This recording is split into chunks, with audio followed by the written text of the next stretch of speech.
पिछली क्लास में मैंने प्रेजेंट इंडेफिनिट टेंस आपको पूरा बता दिया था।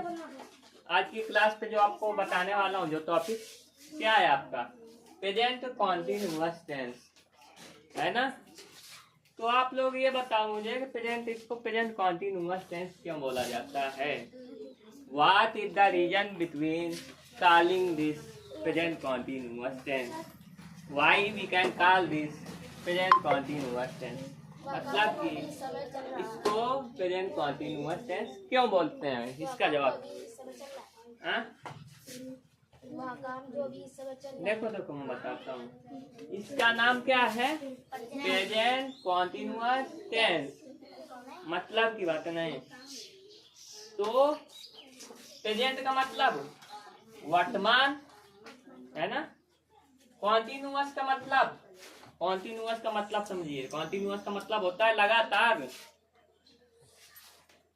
टेंस का मतलब का जो समय अभी लगातार चल रहा है या जारी है उसे प्रेजेंट कॉन्टिन्यूअस टेंस बोलते हैं। जैसा कि अगर मैं आपको बताना चाहूँ, जैसे आप लोग पढ़ रहे हो है ना, पढ़ रहे हो ना, तो अभी आप लोग पढ़ ही रहे हो, मतलब अभी काम खत्म नहीं हुआ, आप अभी पढ़ रहे हो। जैसे आप लिख रहे हो, अभी लिखना जारी है आपका ना, समाप्त नहीं हुआ काम। जब आपका काम समाप्त हो जाएगा तो लिखोगे चुकी है ये, मतलब मैं लिख चुका हूँ, तो वो आपका आ जाएगा प्रेजेंट परफेक्ट टेंस में है ना। जैसे मैं खाना खा चुका हूँ, मतलब अभी अभी खा के, तो वो आपका हो जाएगा प्रेजेंट परफेक्ट टेंस। लेकिन अभी चल रहा है आपका प्रेजेंट कॉन्टिन्यूअस टेंस। तो कॉन्टिन्यूअस का मतलब होता है कोई काम लगातार जारी है। तो ऐसा टेंस जिसपे लगातार काम का जारी रहना पाया जाए उसे प्रेजेंट कॉन्टिन्यूअस टेंस बोलते हैं। समझे। अब आगे देखिए, बातें नहीं होनी चाहिए हुए।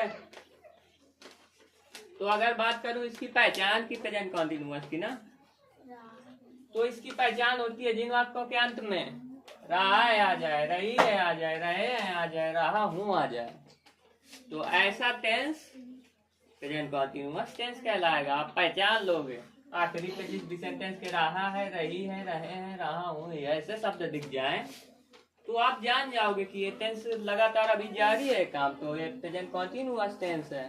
जब ऐसा जान जाओगे तो उसके बाद बात आएगी हेल्पिंग वर्ब। जैसे सेंटेंस बनाओगे तो हेल्पिंग वर्ब की जरूरत पड़ेगी।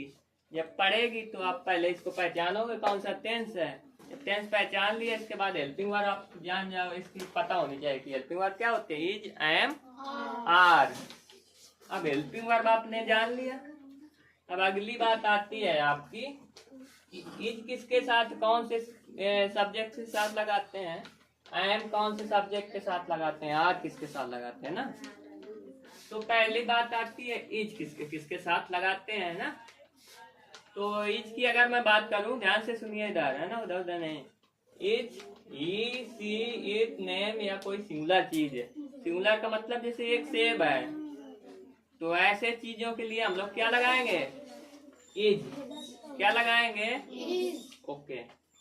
अगर बात आई यू, वी, दे प्लूरल, तो इनके साथ हम लोग क्या लगाएंगे, आर लगाएंगे, ठीक है।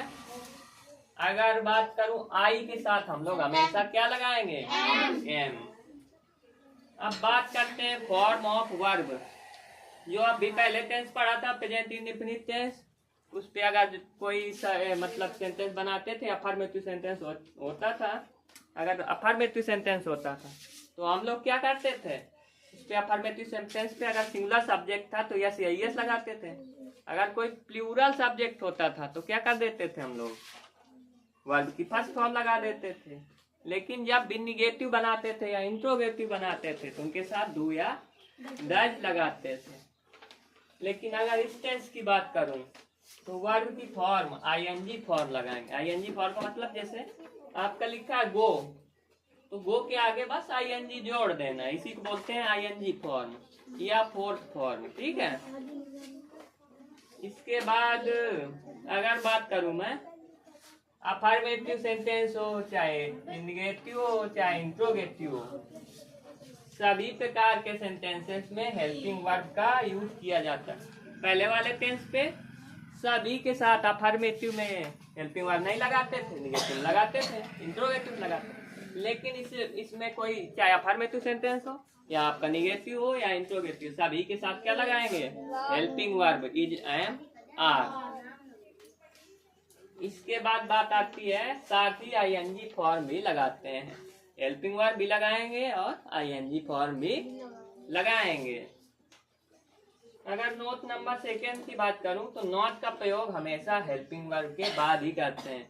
जब भी कभी नॉट लगाएंगे तो ऐसा नहीं करेंगे कि इज के पहले नॉट लगा दिया। अगर ऐसा आप करते हैं तो आपका सेंटेंस गलत हो जाएगा ना। आपको हमेशा करना क्या है कि जो भी नॉट लगाना जब भी तो हेल्पिंग वर्ब के बाद। हेल्पिंग वर्ब आप जानते हैं यू इज, एम, आर, तो हमेशा नॉट इनके बाद लगाना है, ठीक है।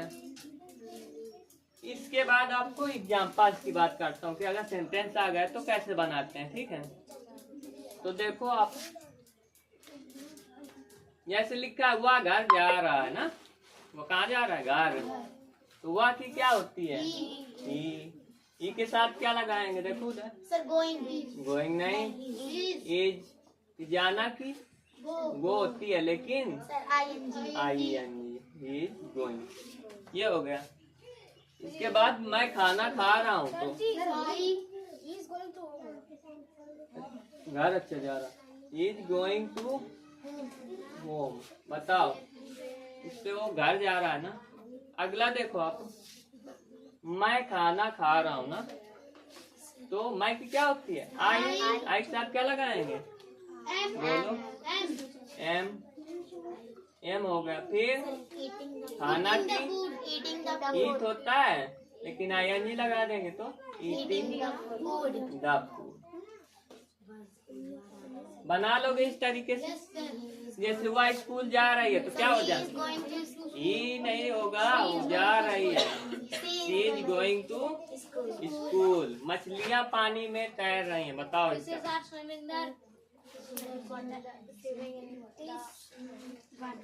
वाटर है ना। इसके बाद ये लास्ट सेंटेंस की बात कर लेता हूँ मैं ना, लास्ट वाले सेंटेंस की। रवि कक्षा में जल्दी से एक अच्छी किताब पढ़ रहा है। सबसे लंबा सेंटेंस इस क्लास का है ना। तो रवि की क्या होती है? रवि बना दोगे। रवि क्या कर रहा है? रवि के साथ हेल्पिंग वर्ब क्या लगाएंगे? इज। जल्दी से के क्या होती है? Quickly, quickly. रवि क्विकली हो गया। क्या कर रहा है? एक अच्छी किताब पढ़ा है। पढ़ना की read, reading. Ravi quickly reading. क्या पढ़ रहा है? एक अच्छी किताब, कक्षा में है ना। Ravi quickly reading a good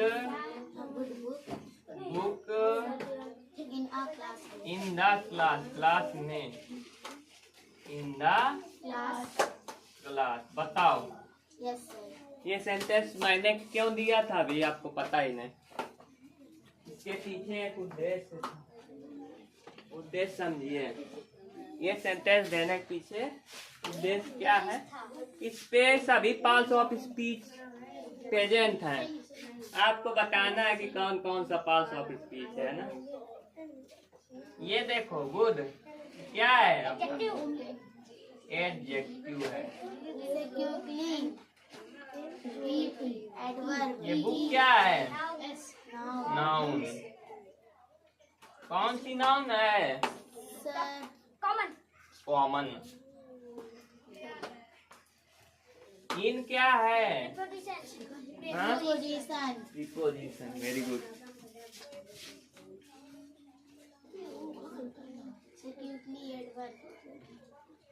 ये प्रीपोजिशन हो गया आपको। द क्या है? द क्या है? आर्टिकल है भाई। आर्टिकल नहीं जानते क्या? ए एंड द तीनों आर्टिकल से एंड, ओके। और आपका ये जो क्लास है क्या है? नाउन। इसके बाद जो आपका नाम लिखा है रवि, ये क्या है? नाउन। और इज क्या है? Helping verb. क्विकली क्या है? एडवर्ब। और रीडिंग क्या है? वर्ब। और ये क्या है? आर्टिकल। पूरे सेंटेंस में देखो पार्ट्स ऑफ स्पीच का भी है ना। यस। सेंटेंस का ख्याल रखो, पार्ट्स ऑफ स्पीच भी है ना इसमें। कंजक्शन नहीं है इसमें बस इसमें प्रोनाउन नहीं है, कुछ चीजें नहीं है ना। कंजक्शन अगर आए दो तब कंजक्शन हो जाता। अगर रवि के जगह पे वह लिख देते तो प्रोनाउन भी हो जाते सभी। कंजक्शन आइंदा आ जाता तो हो जाता, जैसे रवि और रोहन दो नाम आ जाते, दो आ जाते। इंटरजेक्शन जब वो आ जाते इंटरजेक्शन वाले। तो यहाँ तक आया आपको समझ? Yes sir. इसके आगे का कल की क्लास पे बताऊंगा, ठीक है? ओके, गुड इवनिंग सभी को। तो वीडियो